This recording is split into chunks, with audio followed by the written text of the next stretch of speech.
We're back with another video that many people have been anticipating. We got E46 M3, E39 M5. There's a couple different versions we could do of this, but right off the bat, I want to do 5 pros and cons of each. I think both cars have a lot of strong points, and they definitely have a few weak points. So first, let's go with the E39 M5 and hop into 5 pros first. Pro number 1, you'd have to go, okay, sir. Come on. Okay, pro number 1, you have to go with the S62. This is arguably one of the best V8s BMW has ever done, between the S62 and S65. So S62, not only do you get a very slight intake noise, but exhaust sound, you can't go wrong. Every single exhaust setup sounds amazing with this car. These motors make power, they're torquey, they hold it. You could supercharge this engine with absolutely no problem. And really, you don't need any maintenance to supercharge this car. You could do preventative maintenance, you could do maintenance that you prefer, but arguably there is nothing that needs to be done to this car. Pro number 2, we're gonna be generic and say that this is arguably one of the better sedans, even though this car is now 23 years old. This is a 2000. The looks of this car are still amazing. The front end looks absolutely amazing on these cars. Side, well, questionable depending on how you have your car. They do have a lot of rake depending on how you lower them. Being a sedan, this car is pretty small when you compare it to any modern day car. Even a coupe, this car is pretty small compared to it. And going back sort of to pro number 1, these cars do keep up with a lot of cars on the road right now. You could put this up against a Scat Pack that would be right now, and this car would either put up a very good fight, or depending on the owner of the Scat Pack, you might go ahead and take the W on that one, big dog. So these cars do hold their own. That kind of ties in with number 1. But number 2, it is a good size sedan that is still small with plenty of room, spacious. And those of you who prefer sedans, this is definitely a car for you. I would suggest picking one up. Pro number 3, I would definitely say would be quality of this car. They do not make new cars the quality of this. Everything in this car is super solid, especially E39. Federico, go ahead and close the door. Pretty tough. That is a solid door closing. There's no clanking. You don't hear the glass shaking. The window is down, which a lot of cars, the window down, you hear clanking. The leather on this car, the Alcantara. And keep in mind, this is 23 years old. So leather to still be in this condition, Alcantara to be in this condition. These seats are 20-something years old. For them all to be in this condition definitely says a lot. This is aftermarket, so don't worry about that. But everything about this car is very high quality. Everything is super good. The stitching is all there. They used ostrich leather on all this stuff, including the door panels. So these cars hold up extremely well to all weather conditions. Pro number 4, I would say drivability. These cars are one of the easiest manual cars to learn on and drive in general. These clutches are so smooth and so easy. I think these clutches are one of the best feeling clutches in a manual car in general. And that being said, with the motor of the torque and the power, you don't even have to really rev these things. You could let this car out with the clutch and this thing still will not stall. Especially on cold start, you don't even need to use the gas. It literally has more than enough power just on a cold idle to move this car up and down wherever you need. Federico can attest to that these cars are the easiest cars to drive. Pro number 5, the last and the final one, would just be straight off the fact that they only came in manual. So shopping for one of these is extremely easy. You don't have to be specific with manual. And these cars just are really fun to drive in manual. Nobody has manual anymore. All new cars are being automatic. So 5 is definitely only being manual. Con number 1 is straight off my own personal preference that these cars are very uncomfortable to drive. Sitting up straight, my head would hit the ceiling. Slouching hurts my back literally 10-15 minutes into the drive. But this is all up to your height. My height is like 6'4", between 6'5". We'll go ahead and get a measurement when we get back home, so that way you guys got the facts. But Federico is 6'1", and he says that these seats actually feel very comfortable. So I would say if you 6'1", 6'2", and under, you have nothing to worry about. But for my kings out there, sorry, I'm just kidding. For people that maybe have a little more height to them than average, your back might hurt, but I think these cars are definitely worth it to drive. And going into con number 2, I would say aftermarket and sort of parts in general, the market is very tough on these. If you need like Body panels, wonderful, because you can pull these off of any 5 Series. But when you get into the actual M5 goodies like these mirrors, and in my own research and my own search, it took me almost 2 years to find an interior for this car. And I didn't even own this car when I started searching. I was actually looking for another car, and it took me over 2 years to find an interior. And what happened was I couldn't even find one. I found a 540 and used that as a parts car. So I ended up paying 7-8 grand for a 540 with M5 interior just for these seats. So I would say parts, it's definitely hard to get something for this car. Aftermarket is not too crazy. Luckily, a lot of the stuff that people need, like bumpers and headlights, they do make remanufacturers and they make aftermarket stuff. But anything for, I would say, suspension arms, if you want aftermarket bushings, if you want aftermarket arms for camber, if you want to go lower, anything like that, there's really nothing on the market. And if there is, there's only 1 or 2 companies, so you really don't have much of an option. I would definitely say that that is a con, but most people do leave these stock in OEM, and a lot of those parts are available. So don't really be afraid unless you like modifying and going aftermarket. Con number 3 might hurt a majority of you guys' feelings, but depending on how you have your car set up, depending on the ride height of the car, your wheel setup, the color setup, I think these cars look very awkward in certain angles. Like one of these angles that you're seeing right now, probably from the back. I think these cars look very long without much, there's not much movement in the body. There's really no other lines except for the one straight line that goes all the way through. The fenders don't bulge out. There's no difference between this and a stock body E39. Besides the mirrors and the bumper, there is absolutely no difference in actual body. So there's nothing to actually tell this apart from a normal base series versus an M5. So to the standard people's eye, no one knows what this is, which could be considered a con, but I would say these bodies are very bland. There's nothing that really sticks out. There's nothing that tells you this is an M5 or a performance car at that. So I would say that certain angles from this car, certain body styles, I could say need some improvement, or I would prefer something different. So I do believe that is a con for me. I definitely believe that E46 and E39 vary in those, but this is also a sedan that was kind of meant to be business and luxurious. So I do see the different standpoints. Number 4, are we hopping into some actual real stuff on an E39 M5? For the year 2000, these cars did not come with a Vanos pressure accumulator.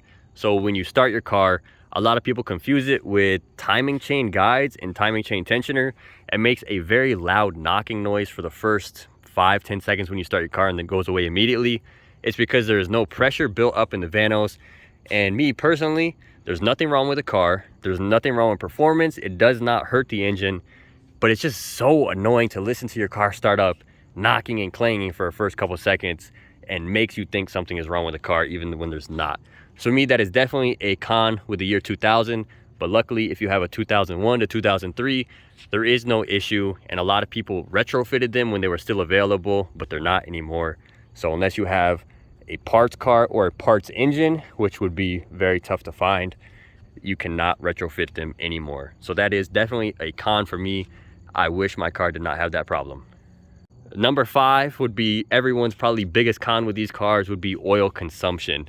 So especially with year 2000, it is better in the later years, but for year 2000, these cars will guzzle almost a quart every 500 to 1,000 miles. Some cars have almost no oil consumption, and some cars are drinking oil and needing quarts every couple hundred miles. Mine is right in the middle, where it probably needs a quart every other road trip, every other couple hundred miles. It probably needs a quart, or just add it up and top it off. But that is a very annoying issue with these cars. Oil consumption is real, and oil consumption would get you if you're not paying attention. So I definitely believe that is number 5 on my con list, which really, now that I think about it, oil consumption and Vanos pressure should have been number 1 and 2. So you could take these as you will. The list is not in order. These are just as they're coming off the top of my head. But those are my personal 2 biggest cons with these cars, and definitely something to look at when you're buying one or if you have one yourself. Moving on from E39 M5, we're in E46 M3. I would say pro number 1 has to be looks of these cars. These cars look amazing from almost every single angle. Not mine, but yours or someone you know's, maybe just you've seen one. These cars look amazing from every single angle. The body lines are so much more aggressive. The fenders bulge out. The hood has 3 different grooves. The hood has vents. The fenders have vents. The bumpers are so much more aggressive. These are just completely flat in a giant rectangle. These actually have bulges, indents. The bottom flares out. These cars look amazing. The hood has a bulge and actually is noticeable. Headlights are much more aggressive. Everything about this car looks way better, including the rear end having these big old bulges on the rear arches. The back looks better. I would say all around, E46 M3 is an amazing looking car, especially when you have a clean example and you don't have something janky like me. These cars look absolutely amazing. Pro number 2 of E46 over E39. These cars feel amazing to handle. They feel so small and so nimble. I'm surprised that these cars actually feel so good, being that these are also 20 something years old now, maybe a little less depending on what year you have. But actual drivability of these cars, they feel amazing. They handle great. They feel small and nimble. You feel confident in these cars. These are much more than just a daily driver or a road trip car, even though they're exactly capable of the same things. You could take this car on a track. You could take this car drifting. You can do so many more things with this car than you can at E39, which, don't get me wrong, you could still do all the same stuff, but this car is easy to drive. It's fun. You feel confident. This is definitely, you hop in this and you know this car is made for this. You have to be made for that to actually drive that car. Great driving experience. But you can't lie, both of these cars are 2 of the best M cars ever made. And my con and pro list are probably different because I have 2 of the shittiest examples you could have. I'm sure if I had 2 mint cars right here, all these reasons would be completely different. And I'm not talking shit about M5. I actually love E39 M5. This is my 4th one, and I've had 4 or 5 540s in the past. I love E39. I'm a diehard E39 fan, and I feel bad talking shit, but I do have to agree that in the moment right now, E46 M3 is much more favorable to me. You better put me in the credits of this. Pro number 3 would just be what Federico has brought to my attention. Aftermarket, OEM, any line of parts, these cars have thousands of options, thousands of parts readily available. So many different people make things for these. You can hop on eBay and actually find quality parts. You could find all types of aftermarket parts, used parts, new parts, things that people just make in the forums. These cars have so much backing and so much love that you can get whatever you want for this car, whenever and wherever. There's everything available for this car. Anything you can imagine. There's so many different setups. Pro number 4, what I would say that me personally, I believe the options from the factory were much more favorable for the M3. The E39s, yes, there were some amazing options. For M5, you can only get a slick top overseas. In America, you cannot have one. E46 M3, obviously you have slick top, you have sunroof, you have convertible, which no one wants a convertible. No one wants a sunroof. Everyone wants slick top, but you have options. You could go into the dealership when these were new and you could option out fully a car. And that being said, not only did you have that, obviously the colors in the interior are pretty much the exact same thing as M5, but the interiors, I would loved a cinnamon interior for that car. I would have loved an impulse cloth on M5. Both cars have M texture, M rain, but those are extremely rare for both, and you'll probably never see it or have the option to get one unless you have some big money like that. But every one of us could dream that we did. These cars are much more versatile, and there's also things like active bolsters where you could press a button and inflate the bolsters and they hug you. I think that would have been an amazing feature on the M5 or any car in general. I think that is an amazing option, and they actually work. I wish my seats had that. I'm low-key gonna look for a set that does. So by the way, if anybody wants to trade cinnamon interior for my impulse cloth, hit me up. Vegas, better not be no bullshit. I got mint seats. Anyways, everyone does everything with these cars. M5, 90% of owners leave their car 100% stock and park it in the garage. And it's a weekend car, or maybe you find someone younger like me and they'll lease the car. Pro number 5, this is my personal preference. I think seating position and comfortability of these cars are so much better than E39. I can comfortably Well, still not comfortable. It's still uncomfortable. But I could drive this car for way longer and still be comfortable. Just the seating position, I prefer sitting a lot lower. I feel like I actually fit in this car. My head does not touch the roof. Pro number one, psych. Con number one, it's gonna make everybody mad. Con number one, Great engine. it fucking sucks. I hate S54. Just got some oil on my hand just from tapping it. S54, debatably the worst and the best engine. I personally think this is a very problematic engine. For high mileage, these things need so much more work. You could drive this car 200,000 miles, everything OEM. You could drive this car 5,000 miles and fucking throw a rod bearing. And now you drive like that, throw a rod out the block, you need a new engine. These are so much more problematic. Rod bearings, vanos, subframe, every single one of these cars need them at some point in their life or just need them in general. They are very problematic. Everything leaks. Serviceability sucks, and that's con number two. Kind of goes in tie with number one and number two. In order to change a small sensor, obviously strut bar has to come off, cabin air filter has to come off, plenum has to come off. You have to do all these clamps. To change camshaft, you have to take out the injectors, you have to unclip them, move them out the way. Intake has to come off. MAF's not even plugged in. Things leak, oil cap leaks, dipstick leaks, all these clips break, everything's plastic, radiators all leak, all this shit's in the way. In theory, they're a great engine, but in reality, It depends what car you have and who you are. You can go ahead and close that hunker. I would say that con is definitely reliability and serviceability. These cars need a lot of work, mine, and they take a lot of money. Pretty stiff. pretty fucking stiff, actually. Con number three, which I think everyone in the world can agree, this is one of the worst sounding cars you could have. Unless you have a $10,000 exhaust setup, which to me still sounds like shit. If you have anything other than stock, which still sounds like shit, these cars sound terrible. There's no way to make this car sound good unless you were to LS swap it, JZ swap it, something like that. That's the only way you're gonna make this car sound good. Con number four would kind of rebuttal with the availability of everything. E46 M3 is a lot more well known, so a lot of parts that are bigger or in very good quality, for example, a nice interior set, say you had cinnamon seats or red interior, finding a good condition set, everybody is going to be asking crazy prices.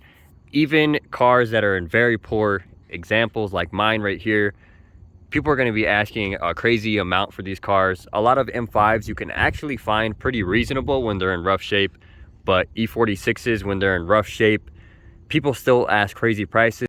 Con number five, I hate this car. This car is very stressful to own. It's a pain in the ass to own, maintain. Anything about this car is difficult. Serviceability, reliability, everything about this car sucks.